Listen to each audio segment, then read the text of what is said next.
Hello everyone and welcome to this ALNAP webinar on the topic of the role and involvement of national actors in humanitarian coordination mechanisms. My name is Leah Campbell and I'm a researcher at ALNAP, where we've been looking at the topic of coordination for a few years. We've also looked at the role of national actors for some time as well. So this for us is a real chance to put a few different topics that have been important to ALNAP and our membership together, and to hear the perspectives and experiences of several different speakers who are going to share with us today. In a moment, I'm going to introduce all of our speakers to you, but before that, I'd like to put you all to work by answering the first poll of this webinar. So I'm going to launch the poll now. Just let us know a bit about your level of experience with the topic of coordination and the role of national actors. So while you fill that out, I will introduce you to today's speakers. We have with us Angela Huddleston, who is currently the Program Manager for World Vision International's Turkey-based Syria response. She is currently managing funding and donor relations, communications, and partnerships, and is also the advocacy focal point for Syria and Turkey-based programming. Angela has been working in Turkey since 2014, originally starting as the Deputy Coordinator with the NGO Forum for NGOs operating in northern Syria, where she focused on increasing coordination with Syrian NGOs. She's previously worked in Kenya and Haiti in programs and M&E, as well as at NGO headquarters, and has a master's degree in human rights. Xavier Genot is a French architect who for the last 10 years has been focusing on disaster preparedness and response in the shelter sector through emergency to reconstruction programming and coordination, mostly with IFRC. He's been involved in a variety of responses, from the 2004 tsunami in Sri Lanka and Indonesia, the Bangladesh cyclone in 2007, the Haiti earthquake in 2010, Haiyan in 2013 in the Philippines, and most recently in Vanuatu with Cyclone Pam last year. And our final speaker is replacing a speaker who we were going to have from the Pakistan NGO Forum, Sana, who unfortunately couldn't join us today. So I'd like to say an extra special thanks to Virginie, who has joined us after a very last minute request and has overcome some technical issues to make sure that she could be here today. So Virginie has been working for the past 10 years with NGOs, particularly for the promotion and protection of human rights. For the past 5 years, she's been working in Lebanon, where she's now involved in the humanitarian and development sector. She is the Program and Partnerships Coordinator of a Lebanese NGO called Amal Association International, and she is also the focal point for the Lebanese NGOs Forum. I'm going to close the poll now. We have a range of experiences, about 15% of you without any experience on this topic, 60% with some experience, and 25% with quite a bit of experience with this issue. So that's great to know, and great that we have quite a bit of differing experiences in the room.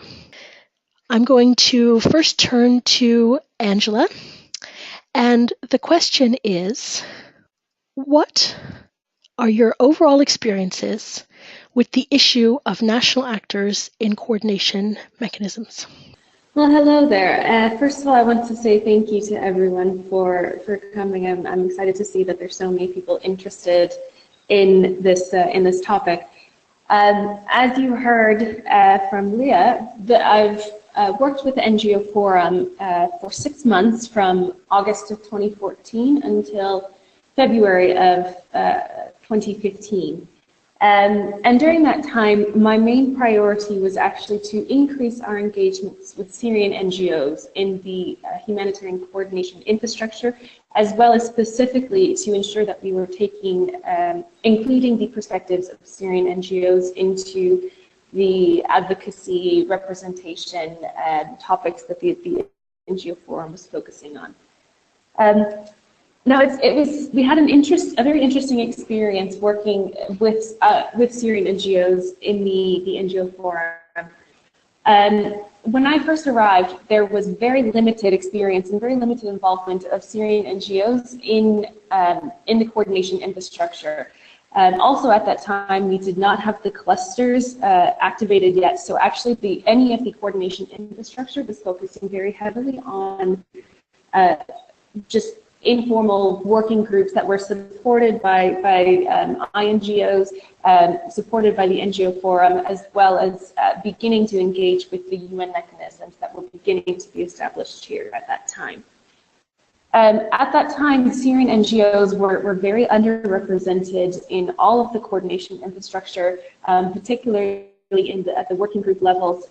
There was a massive lack of understanding about who was doing what where. There was a massive lack of understanding as to even the scope of the Syrian NGOs. There were several larger Syrian NGOs that were actively involved, and a Syrian NGO coordination mechanism, which was called the Syrian NGO Alliance, which had been established. But in terms of a full representation of the myriad of local partners that could be engaging, it was very underrepresented. So that was part of my purpose. And actually the process that I went through was meeting with as many of the Syrian NGOs and the Syrian NGO networks as I could. And as we learned over time, there was actually a lot more Syrian NGOs that actively wanted to be involved, that actively wanted to be represented, but just didn't know how and didn't really understand why. For those that are familiar with the Syrian crisis, you'll recognize that Syrian NGOs prior to the conflict didn't really exist. There was not a huge Syrian civil society prior to the existence of the Syrian conflict, and so once the Syrian conflict started, we now had multiple Syrian NGOs starting up who were very unfamiliar with the humanitarian principles, the humanitarian infrastructure, what the role of the UN and OCHA is in coordination, why they should be involved in cluster mechanisms, and even just the basic tenets of humanitarian programming. However, they had the heart, the enthusiasm, the interest, the passion to take it on and to try and learn and do whatever they could for their people. And that was actually one of the really positive things when it came to me trying to increase their engagement in the coordination infrastructures, that the appetite for learning was so strong, and the appetite for wanting to be engaged and for wanting to raise awareness of both their organization as well as what they could do for the Syrian humanitarian crisis. It was a very positive opportunity for me to capitalize on. During my time with the NGO Forum, I did meet regularly with many Syrian NGOs. I set a goal for myself to meet with them at least once per month, and for the most part, I was able to keep that goal, which did oftentimes mean a lot of traveling on my part, and most of the time, when I was meeting with the Syrian NGOs, it was the best thing that I gave was just an opportunity to answer questions. So I was able to build a very trusting relationship with these Syrian NGOs where they could come to me and ask questions about, different things that they may have understood, that they may have heard in the humanitarian coordination meeting or at one of the clusters, and trying to get to more clarification as to what is this, why does it exist, etc. The NGO forum, it is an NGO forum, so it does allow for representatives from the local NGO population as well as the INGO population, which is something that I think is fairly different. I know that there are some others that do allow for local NGO engagement in their NGO coordination mechanism, but the NGO forum has had that mandate since the very beginning. And so that having that mandate and having that ability to be integrated into at least one component of the coordination mechanism has given a really strong stepping stone for integrating local NGOs into the remainder of the coordination mechanisms, whether it's at the OCHA level, whether it's at the HCT level, or whether it's at the at the cluster level. And since then, as the NGO engagement has become much stronger, we even now have had opportunities where Syrian NGOs are the NGO co-coordinator at one or more of the clusters. So there's been now a lot more engagements, and Syrian NGOs are seeing the benefits and the positive benefits to their engagement in the coordination infrastructure. Since I left the NGO Forum, I am now working with World Vision International as their head of programs here in the Turkey-based Syria response. And coordination with local NGOs remains to be one of the priorities of my job here, because we are working very strategically through local partners in the majority of northern Syria, and we need to have very strong coordination mechanisms. And I wanted to just speak actually about one of the challenges that we are still facing in terms of how NGOs are integrated into the coordination mechanism. And that's actually through the reporting and the representation at the clusters. When we are, obviously everyone is aware of the 3 Ws, the 4 Ws that we have to fill out on a monthly basis. That identifies who's doing what, where, and when. And because the Syrian NGOs are now so integrated into the cluster system, one of the challenges that we face as an INGO is how do we actually report our activities, which are implemented through a local partner who is also reporting on what they're doing that is being implemented by another that is also being implemented by another INGO. So, for instance, an NFI distribution, a local NGO could be doing NFI distributions, which is funded through several INGOs and through several donors.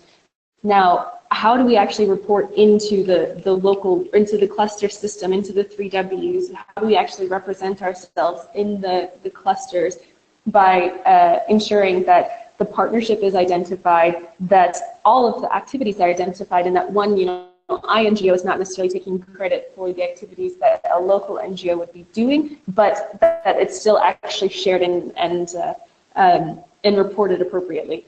One of the remaining challenges, which we're still trying to actually figure out, and hopefully we'll have some better solutions for that soon, but it does show that some of the challenges to when local NGOs do become more involved in the coordination mechanism, there are even some very small things that you wouldn't necessarily think about to start with, but that come up as they're becoming much stronger players. Great. Thank you so much, Angela. I really picked up on quite a few things there, and one of the things that most stuck in my mind was your mentioning of the kind of having a mandate for involvement of national and international NGOs from the beginning in the forum of Syrian NGOs or NGOs working in Syria. And this issue of kind of having this purpose and mandate to work this way from the beginning kind of is, I guess, an interesting contrast to the problem you were facing in terms of reporting, where perhaps the role of national NGOs in the clusters hasn't always been necessarily clear, but not as purposeful, because it is a mechanism that is, an international mechanism. So it's something that can be carried through different contexts, which has its advantages, but doesn't necessarily then have the easiest time kind of jiving with what is already existing in countries. So thank you very much for that introduction. I'm going to hand over now to Xavier to get his thoughts on this issue as well. Good morning, afternoon, or evening, depending on your time zone. Thanks to be here. On this first question on experience with coordination, I would distinguish two types of coordination I've been deeply involved with. The first one was for the IT earthquake response in 2010. As you may know, it has been the biggest Red Cross request and response in one disaster response. And as you may know, the Red Cross request and response rely on the simple fact that all national society are there to support the in-country affected national society.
But all this discussion lead to 30, 40, or 50% of the partners who came to the cluster table. It has been so helpful. Why? Because these national actors has brought to international actors really in-depth knowledge on the reality on the ground, on Filipinos culture and all of this. I think that's been fantastic. But you know, if you are a national actor and you want to contribute, it means that you need to feel that you are welcomed. It means, as I told you, that you brief them, you listen to them, you listen to their own issue, and you let them the floor to speak and to address the other partners. But you know, contributing to a cluster coordination is on free will. So what is my interest as national actors to come? It means that the cluster need to support them in their own issues. One of the key things we did in return of this reach out programming was as much as possible to support them in discussing, in negotiating with local authorities. And for this national NGO, who has been a really strong cluster partners, who never come to the cluster before, it was also for me to go with them to meet some Mayas. On this case was the issues on no-build zone, and so it has been really fruitful, and it's really worth the effort to do this reach out programming. On the same aspect, in Vanuatu, when I arrived, it was at the same week that Nepal earthquakes happened, meaning that all the key international actors and shelter experts just left for Kathmandu, and that was logic and normal. So the interesting part of PAM response, it was the first time there was a shelter cluster in Vanuatu, and there was a lot of non-shelter expert actors. There was, remember, some couples who never did shelter, never knew anything about shelter response and cluster coordination.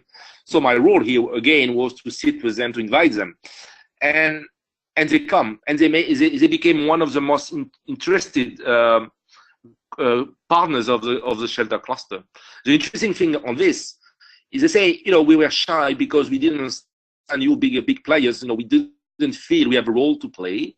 And I say, when was the time that you feel I got a role to play? Say this when you say me you came to me at a restaurant, say hello, how are you? Because I feel, oh, it's a family spirit. I could come to discuss with you. So that would be my input at this moment. We're going to turn now to Virginie to kind of do a combination of answering the first and the second question, which is to tell us a bit about her experience coordinating as someone who's involved with a national NGO, and also what the main barriers of participation have been for national NGOs in Lebanon to participate in the coordination, as well as what any kind of potential opportunities there are to fix this. Thank you very much for first for this invitation, but as well for the opportunity to exchange with you on the role of national actors in coordination, and apologize for the technical issues. So briefly, I work with Amel Association International, a Lebanese non-sectarian NGO created in 1979. We're active in emergency development and human rights, notably in the sectors of health, education, protection, and livelihood, with vulnerable populations, migrants, and refugees. We work through 24 centers and 6 mobile medical units all over Lebanon, and we are particularly active in the response to the Syrian crisis. And it is within this framework that I am as well the focal point of the Lebanese NGOs Forum, which is an informal platform which gathers Lebanese NGOs, mainly the NGOs active in the response to the Syrian crisis.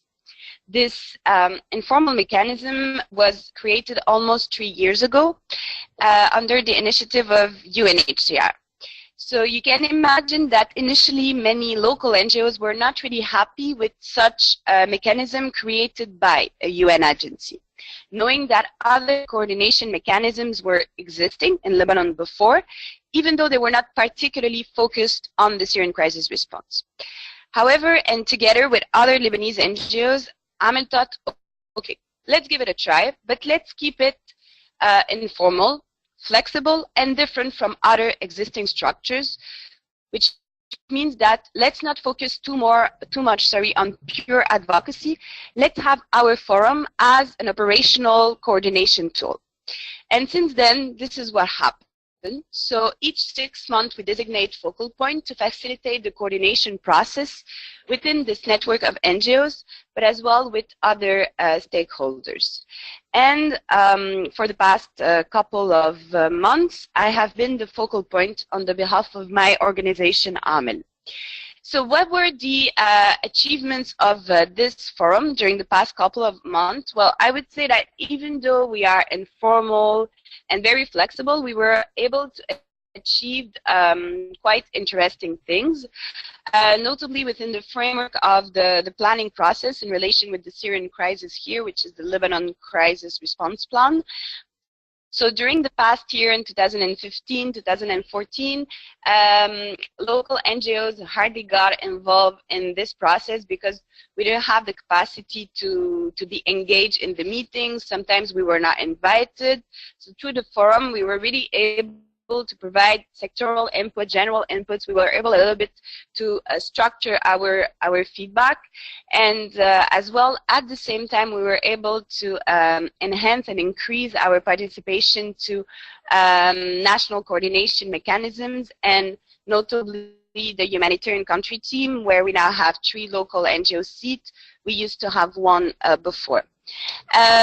One very interesting point as well is that we were able to produce joint advocacy messages together with international NGOs. Here in Lebanon, we have the Lebanon Humanitarian International NGOs Forum, and notably for the London Pledge Conference, we were able to produce joint messages to be shared in London around protection, livelihood, importance of resettlement, and political solution. Indeed, as well, during the past month, we were also able, through the forum, to express some common concerns to local NGOs in relation with different operational issues, which are usually common to different national actors, including the partnerships, the principles of partnership, the salary scale, the agreements with the partners, with UN agencies, with donors. So this was as well something very important. I would like to mention as well that from my experience, it was very important to have from the very beginning a clear understanding of what we wanted from this coordination. And for us, I mean for Lebanese NGOs who engaged in this process, we wanted coordination to be a tool and not a purpose. This is particularly important for us because usually national actors don't have so much time to dedicate to coordination because we don't have dedicated resources to coordination. So we wanted this this coordination forum to be flexible and not to be focused only on meetings and so on, but really to be something informal between us. So to limit our meetings to monthly meetings and really to use the electronic tools to exchange information, to agree on letters and so on, and not to have those endless meetings, which are usually one of the complaints of local NGOs, that we have to attend so many meetings. Why do you have to reproduce so many meetings? It's also important, I think, to mention about my experience with the Lebanese NGOs Forum is that we don't have a full dedicated secretariat. As I mentioned initially, we have focal points changing each 6 months. So this is quite challenging because we don't have permanent staff, but however, it's very interesting because as well, it is forcing us basically to set up some priorities and really to engage all the members. However, even though I said that we need to engage all the members, I think that we need to be very realistic and not to pretend that we are representing all national NGOs. This is often a problem with network, is that you say, well, I represent all national NGOs. No, we represent certain national NGOs, and we do as well try to outreach to as many local NGOs as possible to have a diversity of points of view. But always when we're going to meetings, when we're invited to meetings, when we're preparing papers, whatever it is, we're always trying to get other NGOs on board, smaller CSOs, grassroots organizations, to make sure that we really represent this diversity, which is quite important in Lebanon, because we have 2,000, 3,000 active non-governmental organizations at least. So indeed, one network cannot represent all these NGOs. And as well, I would like to mention that for us as a network, it was very important to say that the network wouldn't be implementing activities. Often this is one of the challenges you face as a national structure, and also as a network in itself, is that to get funding to sustain your network, well, basically you would say that you will implement training and so on. As national NGOs, we're a little bit suffering from this training fatigue, and we really want to focus on the implementation of our activities to serve the needs of the affected population. So we are more facilitating trainings which are provided by other organizations, but we're not organizing training ourselves. We're really focusing on exchanging information, making sure that our voice is being heard. And yeah, mainly that's it. Now, just for the main barriers, well, there are many barriers which are affecting the participation of national actors, indeed. I would say that for sure, we will mention the language, but this is mainly in Lebanon a problem with the local NGOs. At the national level, usually it's okay. We're able to have a good representation of staff who can interact in English or in French. I would say that the main problem is more about the fact that we have staff who can coordinate, who can be present in network, but they don't have the same capacity as international NGOs or UN agency who can be there and each week for 2 meetings, 3 meetings. So it's pretty difficult, and this is really the added value of a network, to always have someone who can represent you, but not necessarily all the hundreds of NGOs, of Lebanese NGOs, need to be there all the time. I would also say that one of the barriers is, and it has been a little bit mentioned previously, is the problem that we're using so many acronyms, so many terms that basically the other NGOs are not familiar with. So we need to, I would say that another barrier is that we need to make our language easier. This is not hard, but just to make sure that our meetings and our processes are easy. It's not only a matter of training. Yeah, for sure, you can explain what the cluster system, well, in Lebanon, what's the working group system, how it is working, and so on, but you also need to use simple language so that everybody can understand and everybody can participate.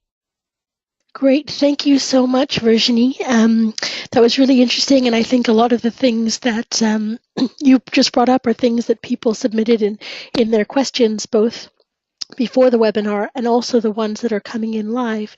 The question that I'm going to go to next is one building on something that Virginie just brought up in terms of technology and what potential there is in technology to play a role in creating a better kind of environment for the role of national actors to be better included in coordination mechanisms. And another question that's come in that's related is what the different experiences that the speakers might have about coordination kind of via face-to-face meetings compared to video or phone meetings. And so I know Virginie just mentioned a little bit about that, and so I'll turn to Angela to see what experiences she might be able to share on that front. Thank you, Leah. In terms of the role that technology has to play, I'll be completely honest and say that I don't actually have much experience of successful technology in coordination mechanisms. This was something that we tried to work on in the NGO forum, particularly because in the Turkey coordination structure, half of the NGOs are based in a city that's 3 hours away from, a 3-hour drive away from where the other half of the Syrian NGOs, local INGOs and UN agencies are based. So for coordination, if you're wanting to do coordination, if you're wanting to be most effective, face-to-face still is the most effective way to communicate that, because you have the opportunity to share experiences. You can actually provide live feedback, take live questions and answers, and the participants tend to stay much more involved in the conversation and contribute more. So for that, for all of us here working in the coordination mechanisms, travel of a 3-hour drive is a major component of that, which does get very exhausting, of course. But because of the impact to face-to-face meetings, it's necessary. There have been some experiences where we've attempted to use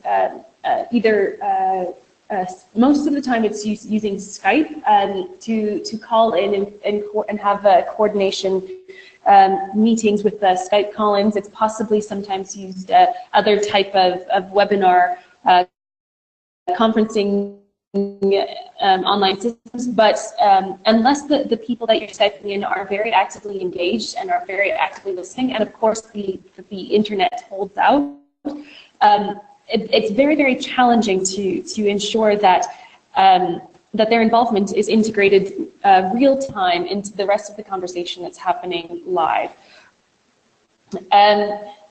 In OCHA here now has actually initiated the live translation services, and that is one instance where the technology has actually been quite effective. However, it's these type of live translation services are very costly and also take some time to set up. So they are used, and especially with the HCM meetings, they're used quite frequently, because of course we as NGOs still tend to function in English here, whereas the Syrian NGOs function much better in Arabic. So we do, taking into consideration the need for Syrian NGOs to be involved in coordination infrastructure, it is essential to have some sort of translation services available. And OCHA has solved that by having the dual translation services.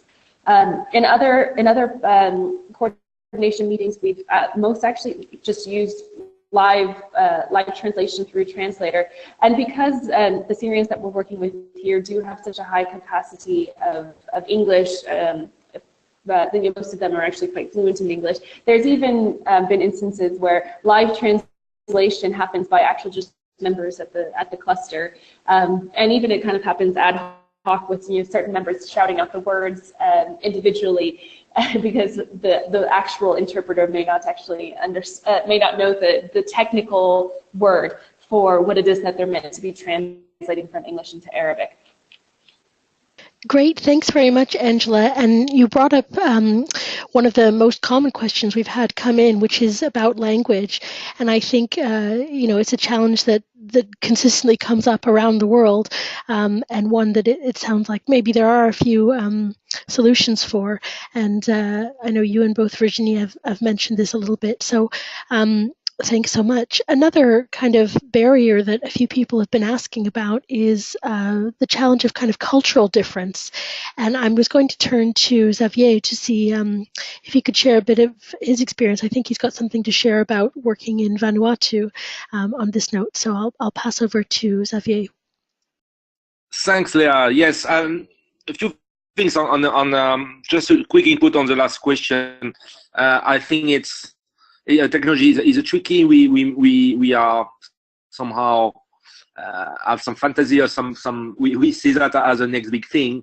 But I think we at this moment, in my personal experience, I think we miss the use of social media like Facebook pages and things like that. So on this, I think we need to improve.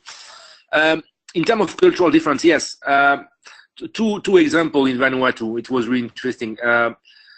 When arrived, we have a big default, having not a lot of Nivan at the table, not a lot of Vanuatu actors at the table, and Vanuatu at the table. And we were wondering the way to cope with that. And the only thing was to change the time of the meeting. A meeting were at 4 o'clock, we put it at 3, and we have an increase on Nivan people. I think that little detail counts a lot. On cultural aspect, I think yes.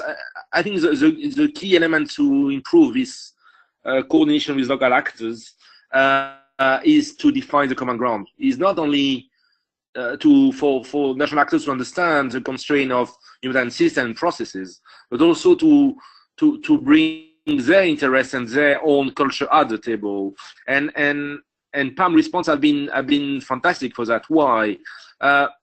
Because we, as I said, it was the first time there was a shelter cluster that we could address shelter issues in Vanuatu, and the key has been to really listen to observing and bringing input on the traditional way to build in Vanuatu.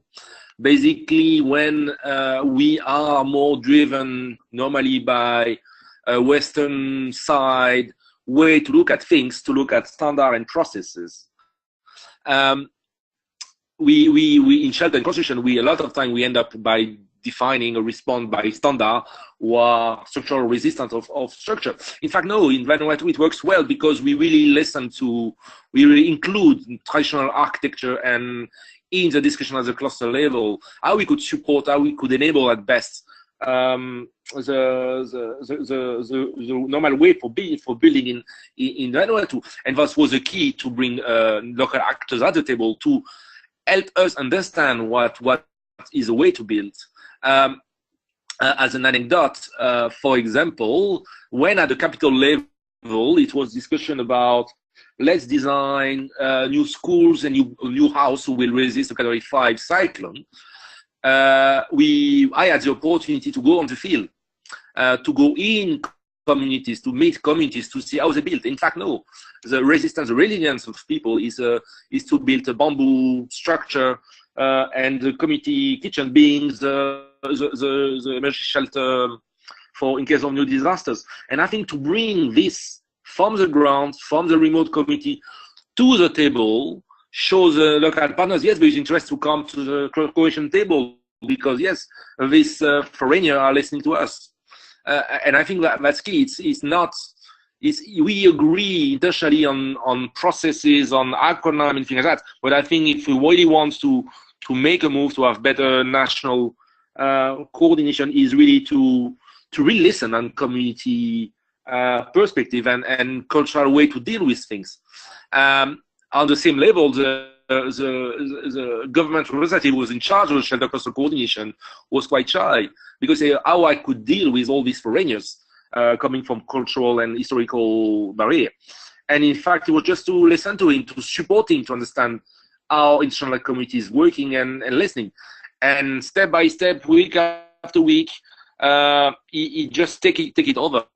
That's quite interesting to see, even physically. In the first meeting, he was behind me, and after it was in front of with me, and after he takes the lead. And I think it's really how to respond to that is really to be receptive to the cultural difference, to really consider cultural difference as a strength. And diversity as a strength. Again, and if you show national actors that this is their show, this is their boat, this is their fruit, it will be better. And I think Vanuatu has been a great, for me, personal learning on this. And in terms of languages, for example, in shelter, we have some 8 key messages: safe shelter reconstruction. In Philippines, we developed key messages, a leaflet, and building back safer key messages. And we say how we could translate this experience, really positive experience from Philippines to Vanuatu. And basically, from 8 messages, we came to 4 because let's just do 4. So we use 4 key messages, is about foundation, connection, and so on. And when we design, when some agencies design the safe shelter awareness session at community level, because we listen to their cultural difference, we arrive to fantastic anecdote like a international NGO were listening to the culture, explaining communities how to build back safer the house, and the old guys of community is saying to the young guy, look, they listen to us. We told you have to build like this. So I think again, it's a listening and really listening on the cultural difference, and including as a strength to the coordination. Wonderful. Thanks so much, Xavier. I think this is a great time to bring together a few questions that have come in because it builds on what you've just said about kind of seeing the the strength and the value in that cultural difference and what that can really bring. One of the questions that someone has asked is, what do national actors bring to humanitarian coordination? And is this something that the international system really recognizes and looks at this as adding value? And I'm going to add to this another question that's come in by someone else, which I think kind of goes along with this well, though I do realize it's quite a big question to be posing to you all, so I apologize. And the second part of this is, why is this a constant discussion, and why does it sometimes seem so hard? Because without the benefit of the experience that all three of our speakers have today, I would say that there are lots of things that national actors can bring to coordination and that we should definitely value. So putting those two together, is this something, do we value national actors and the role and the experience and the different things that they can bring to coordination? And if we do, why do we kind of keep on discussing this issue, and why does it seem to be sometimes so hard? So first I'm going to turn to Virginie to get her thoughts on this one, and then afterwards we'll hear from our other speakers as well.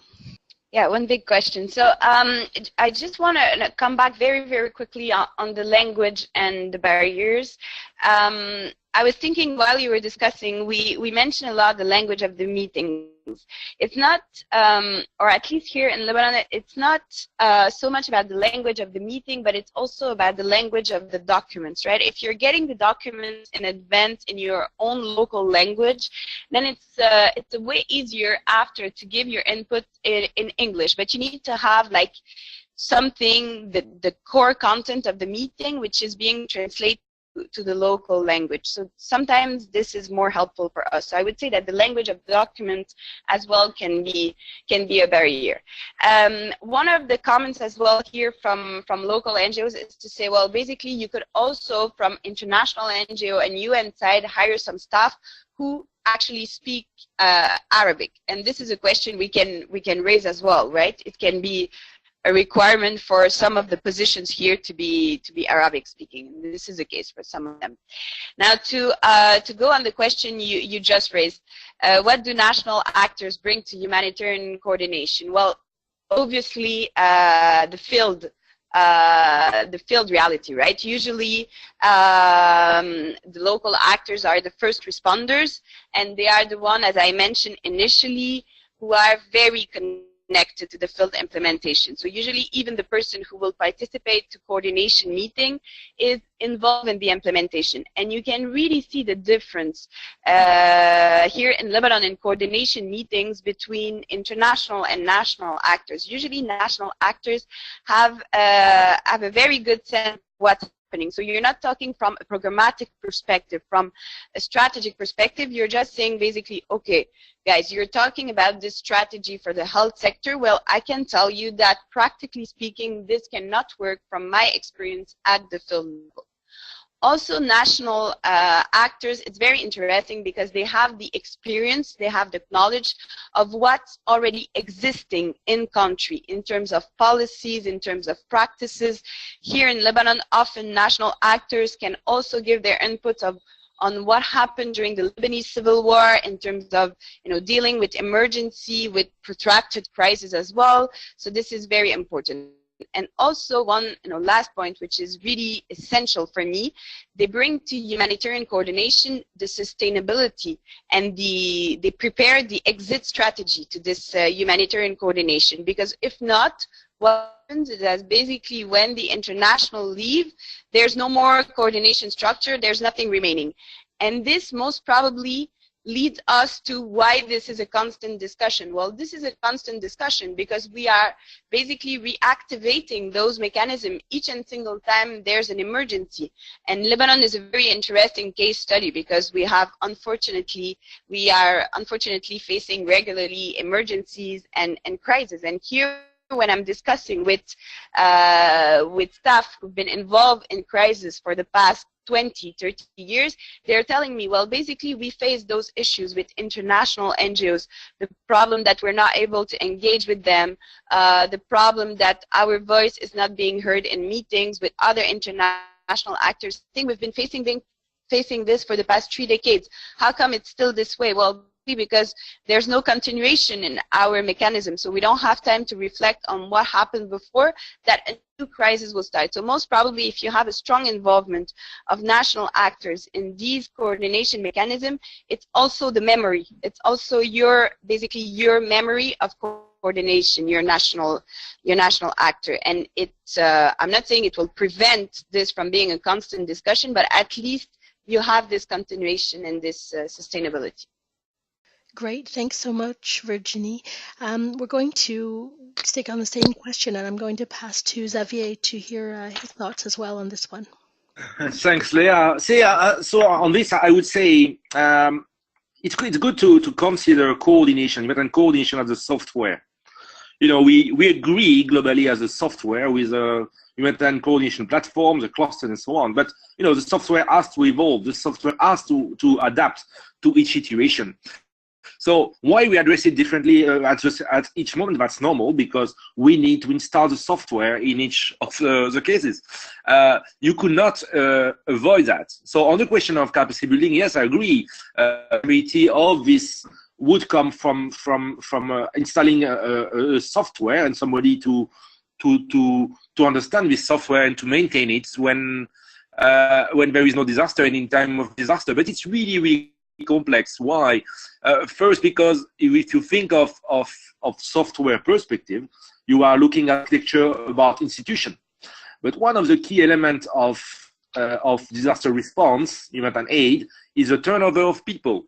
You know, how you address predictability of a system between different institutions and the turnover of staff. Could be some turnover of dedicated staff and also turnover of people who have just other things that just to coordinate. So we will never be able to avoid this constant question how to involve national actors. But I think when we will succeed is when the international coordination software will adapt to the national software. And when a response is good is when there is capacity of these two software to match together. You know, the software of national government, local authorities. One of the good example, I would say, and the most relevant is assessment. You know, what is coordination? First is to assess, and a lot of time you just come with new assessments, or we do joint assessment. We deploy huge mechanism to assess and reassess. And in fact, it was the case in Vanuatu. No, it's good to look at the national software, and they have already a disaster response mechanism and the assessment mechanism. So it's good to use this one.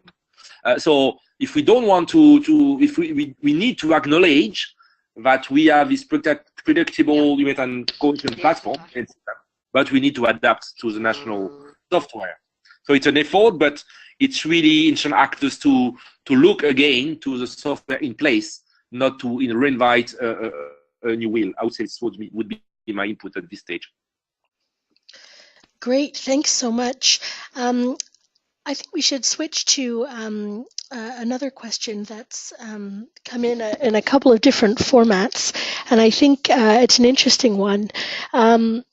The question has to do with how we can manage to coordinate with national actors who don't necessarily have a great history of coordination with one another. So we've talked a lot about national NGOs, mostly in the webinar so far, but thinking about, for example, a context where one would want to coordinate and involve national NGOs, but also the national government, local governments, and perhaps those actors don't necessarily have the greatest relationship. There's a lack of trust or suspicion present among them. How can we as humanitarians, and with this humanitarian coordination mechanisms we have, whether the clusters or working groups or what have you? How can we manage to coordinate with national actors who don't necessarily coordinate most effectively with one another? So to start us off with this one, I'm going to turn to Angela, and then we'll hear from our other speakers as well. Yeah, this is a very interesting question, Leah, and I feel actually very surprised by my instinctive thought that came into my head in response to this question, because from my experience especially is that the best for working with the local actors who don't have a history of coordinating with each other, whether that's due to actual political disagreements or just a lack of history of coordination or lack of history of humanitarianism, which is the instance in the Syrian crisis, actually have being a foreigner, being an INGO, being a UN agency is one of the best ways to actually increase that coordination, because you're coming in as an outsider who doesn't have the understanding of the contextual or tribal or whatever those or political differences that may separate out the different actors from wanting to engage with each other. And actually, when you're coming in as a foreigner, and this is where the approach of the foreigner is actually really important. If you're coming in as a foreigner, as someone who is very willing to learn, but someone who also does have an expertise in certain areas, such as in coordination, such as in understanding humanitarianism, such as in understanding what are the benefits that the local NGOs can get out of the coordination mechanisms. It's a lot easier to come in, build their trust, and then be able to negotiate with each other. I've actually used this quite heavy experience, and then after I left the NGO forum, his concerns was that the engagement of the Syrian NGOs was now actually being turned over to a Syrian. Now, this has, of course, its positives as well, because the person that was turned over to, of course, has the language. There's not going to be the language barriers, where they were able to communicate with the local NGOs much more frequently and with much greater ease than I ever was able to, because I don't speak Arabic. But they automatically, because of either where they're from in the country, in Syria, or where they've worked in the past, or who they are, what their family name is, they have these automatic associations which can increase distrust in the organization. And this is where you have to have a very careful balance of who the person is that you're identifying to work with the local coordination infrastructure. And how they actually build trust. And this is one of the questions which I think we were talking about earlier, that how do we build trust with the national actors? And having that, Javier has actually touched on it a bit as well, but having that very open communication and actually providing the respect to the perspective of the local NGO is one of the biggest ways to build trust with the local NGOs. Recognizing the information that they have available, recognizing their importance and influence to actually implementing any humanitarian activities, and making sure that that's communicated with them to create an open space of information sharing. If it's a person who is working with the local NGOs coming in with this aura of that they know everything, they're the ones that are imparting their information on the local actors, that's not going to actually build the trust and build the mutual respect, which is what needs to happen in order for a positive and beneficial coordination to happen. Having a dedicated staff, I know this is something that Virginie mentioned as well, but having a dedicated staff, whether you're in the coordination infrastructure, the coordination mechanisms, the clusters, or even within the INGOs, to have a dedicated staff who is there and able to work directly with the local NGOs to be their focal point, be the one that they can ask the questions to, be the one that's there following up with them, making sure that they understand everything, and then also being there just to answer questions and making sure that their perspectives are heard. This is something that we've done here in the Gaziantep-based coordination community quite well, is that we've made sure that that Syrian NGOs are represented at every possible level within the coordination infrastructure. They have we have 3 seats at what we call the HLG, which is the equivalent of the HCT. Syrian NGOs have 3 seats at the HLG. They are represented within the steering committees of the NGO forums. They are represented at the clusters, and like I said previously, some of the clusters already have a local NGO as their NGO co-coordination partner. And currently at the moment, we're actually working to establish up the Turkey focus. So for the Turkey refugee response, we're trying to initiate our Turkey NGO coordination infrastructure, particularly for establishing a Turkey coordination group just for NGOs. And this is for INGOs, Turkish NGOs, and Syrian NGOs, all who are now really scaling up their activities to respond to the refugee situation here in Turkey. And as we're establishing this up, one of the big questions is ensuring about how we represent the Turkish NGOs and ensuring that they're involved at all levels. At our first meeting, one of the things that was brought up was that the steering committee, which consisted of, I think, four INGOs, 1 Syrian NGO, it was recognized that there was no Turkish NGO that was represented on there. And having Turkish NGOs represented was critical to ensuring that we have an understanding of the context, and especially an understanding of all of the changes that are happening within Turkey with everything that's going on now between Turkey and EU agreements. So having the Turkish NGOs present is critical for us to have the understanding of the context, the knowledge of what's happening at the government level, the links with even how the government works and how the government thinks. And ensuring we respect the cultural procedures that are in place and that we should put in place, which will actually increase Turkish government representatives, Turkish NGOs, to put their trust in INGOs. And that's something that we're going to have to continue to focus on, because that's still one of the benefits of having the national actors in the coordination mechanism, is for the access and the understanding that they provide for INGOs for foreigners, for expats, whatever you want to call them, who come in, who don't have the long-term history, they don't have the long-term understanding of the context, and they need to learn it very quickly.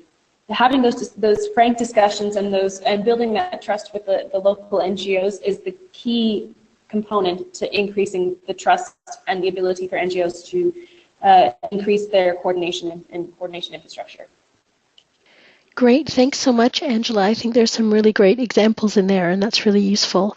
We don't have much time left on the webinar, so I'm going to turn directly to Virginie to see if she has any thoughts on this question as well. Yes, very briefly, because I think that inputs have already been given, but just one small note. We often say about national actors, well, they have some problem with coordination, not everybody wants to engage, you have previous bad experience of coordinating together, but we should also acknowledge that the same issues are present between international actors. So basically, we often expect national actors to have only one voice, but this is not possible, and it's the same with international actors. So from my experience here in Lebanon, what I've seen what's successful as well is to have these different levels of coordination. So often you have problem between actors, national actors at the national level, particularly with government. But if you go back at the local level, well, you're able to coordinate effectively with the representative at the local level. So I would say that, if you want to gain the trust of the local actors as well, it's important to go back to the local level, to invest in these, grassroots coordination committees, to make sure that even if at the national level there's a problem with a policy and you're not able to move forward, well, at the local level you're able to move forward, and then with all these local initiatives, at some point you're able to say, okay, here in this particular local coordination committees we've been able to achieve this, and this is working. So you disagree at the national level. You say this is not possible, but it is possible. And often here in Lebanon, this is how we've been able to move forward. So this would be my very brief input about this question. Great, thank you so much. That's a really good point, and I think a very valuable addition to the response there. We don't have much time left, but I do want to fit in one more question that specifically relates to government, because it's not something we've covered very much in the webinar so far. One of the questions that's come in is about the potential implications of when governments perhaps in response to their not being effectively involved in the coordination mechanisms or international response that has come in the past to their countries, but responding to the fact that in a number of countries in recent responses, government has suggested that external input isn't necessarily needed, that the response can be managed, that the kind of big international system isn't required or isn't as required as the international system is perhaps set up to be, which I think is a broader question, but specifically about coordination. What are the implications for that in terms of humanitarian coordination? So what are the implications for coordination where you have actors in a country, government or other national actors who feel that external help is not required? I'm going to turn first to Javier to see if he has any thoughts from previous cluster experiences, and then we'll also turn to Angela on this one afterwards.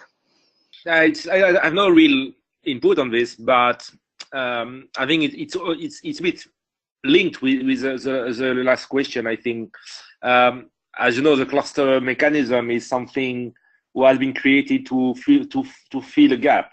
You know, a gap by government could not respond to, and therefore it's really difficult in this case, because this case is more for conflict-related crisis, and I always work in disaster response crisis. So I don't know if you want me to contribute more. I have more contribution to the last question, and I would say maybe it's linked. Is the need to keep the pairing of national actors and international actors. A lot of things, you know, you look at a name of things, you know, we see why this government didn't launch a flash appeal or whatever. But it's a big question for government to say, I need help. It's a lot about humility and things like that. So, no, I don't know what to say to that. Would be more keen to contribute to the question before. Yeah, I think this is actually really interesting and actually a very tough question. Particularly if I look specifically for those familiar. So I'm based in Turkey, where we're doing cross-border programming in opposition-controlled areas of Syria. There are also other what we call hubs where humanitarian assistance is provided, both from inside of Syria, based from Damascus, mostly into government-controlled areas, but not exclusively, as well as humanitarian support provided cross-border from Jordan, and a very small amount of humanitarian support provided from Damascus. Now, obviously, this creates a lot of immense challenges in terms of border controls, engaging with the governments surrounding the country where our humanitarian activities are taking place. To ensure that we can actually have access to the sites, working across the front line to try and provide humanitarian assistance where it's needed most, as well as the fact that when the government of Syria, who either the my Damascus-based colleagues have to engage with, is actually party to the conflict, and so that automatically politics involved. I'm not going to say I have any amazing feedback or any amazing perspectives on how to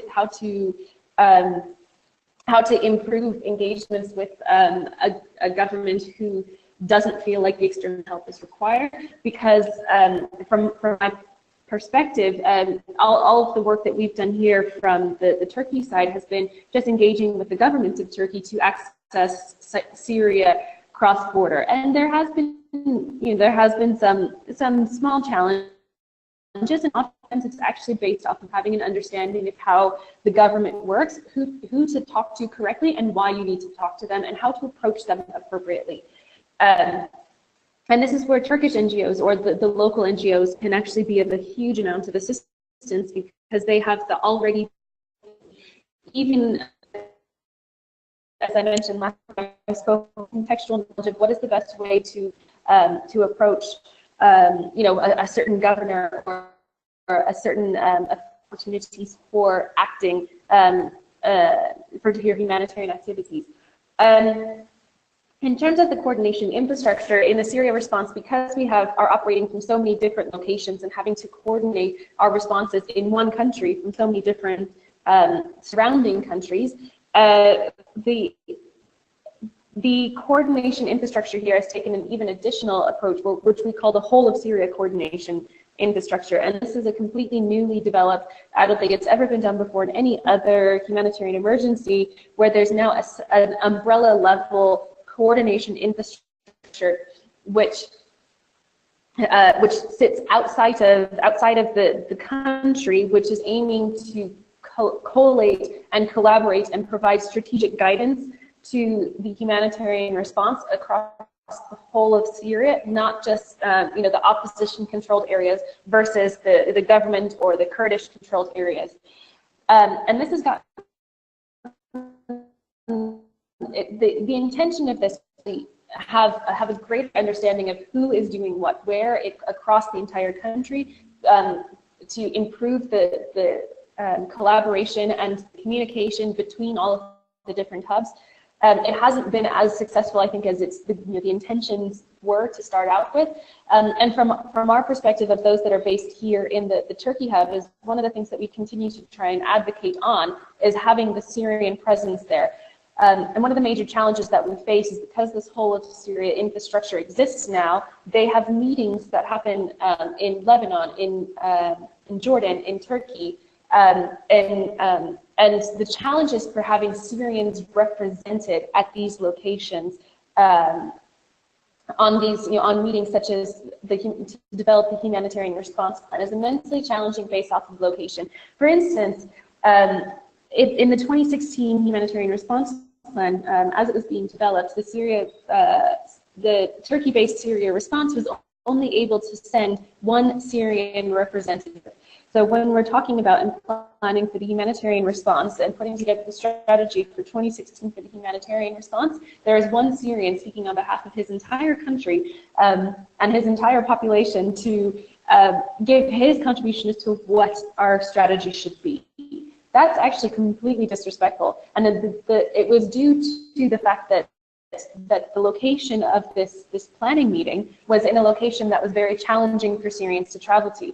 So that's something that within the NGO forum we continue to advocate for, and now because of our strong advocacy, the HLG here has also increased their advocacy to ensure that Syrians are represented and that you have Syrian speakers and Syrians advocating for their response at the same table as the INGO and UN actors.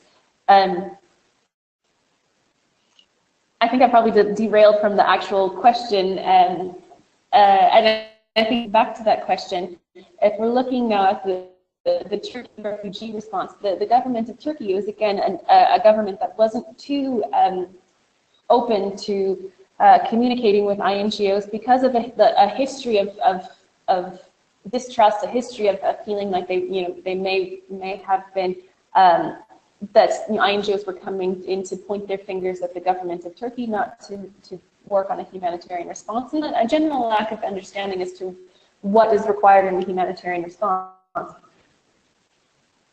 And to be honest, we actually had a lot of discussions about what is the best way to work with the Turkish government. How do we integrate them? How do we actually build their trust in understanding and what INGOs can bring to the table, as well as what local NGOs. And actually, this is where our coordination with local NGOs has been critical, because working and coordinating with and having representation from a Turkish NGO actually helps us to increase our access to the government because of the innate trust that, at least in the case of Turkey, that the government of Turkey has much greater trust in a Turkish actor than with a foreign actor. And so by having the Turkish representatives at the same table and oftentimes taking a leadership role in discussion, it can actually provide for increased trust, as we've seen here in the case of the Turkish situation. And the other piece of advice is just to take it slow and to not try and force it, because if you do try and force it, you can actually create even further distrust between the government, which can actually lead to the potential risks of either getting kicked out of the country or having to have increased challenges with your engagement and increased challenges with humanitarian access. Great. Well, thank you so much to all of our presenters. We have reached the end of the webinar time now, so we don't have any time for any further questions at this moment, but I just want to thank everyone again, to all of our speakers, for taking the time to share their experiences today. For all of you, the audience, who've stuck with us, we do sincerely appreciate your participation.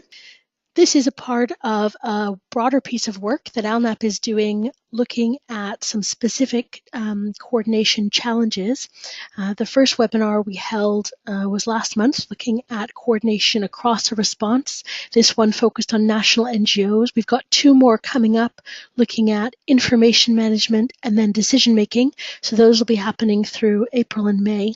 And we'll definitely send out the dates and registration when they're available if anyone is interested. And we will also be producing a short paper and video on each of these topics, which we'll definitely be sure to share with you ahead of a meeting we're organizing at the end of June, which again, we'll have a follow-up output paper, which we'll absolutely share with everyone. And all of the contributions you've made today through questions and sharing comments have helped us to gain a better understanding of this issue, and hopefully been an interesting way to spend an hour and a half of your time. So thank you again so much to everyone, and we very much look forward to having you join us for the next webinar. Take care and have a great rest of your day.